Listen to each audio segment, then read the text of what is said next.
Okay, so I'm back just to quickly talk about this great summer salad again, Sadie's summer salad. For those of you who think tomato salad in the summer is not tomato salad without mozzarella. So first of all, I would ask that you try it without the mozzarella, especially if you're maybe trying to get away from a little bit of cheese and save on a few calories, although you won't get any complaints out of us here at A Live Little. We love cheese. And we have right now for the summer season, late summer season, Buffalo Mozzarella from Italy is ready to go. And if you've never tried Buffalo Mozzarella, come on in and get yourself a little container. There'll be one large little mozzarella ball in there like that. And the water buffalo milk tends to give the mozzarella a little bit more tanginess. And I actually believe the mozzarella is a little bit smoother as well from the milk.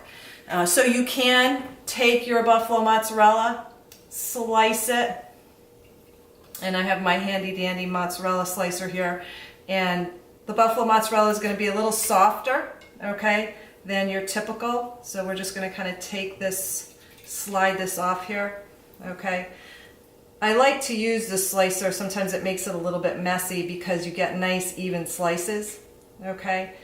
And then my suggestion would be just before you serve the salad to take the slices and delicately just slide it in between the tomatoes. It doesn't need to sit in the oil and vinegar for very long because they are a little bit like a sponge. And so if you feel like you need mozzarella with your tomato salad, here's a great option. If you've not tried buffalo mozzarella, come on and get yourself a nice ball of it and you won't be disappointed. Thanks.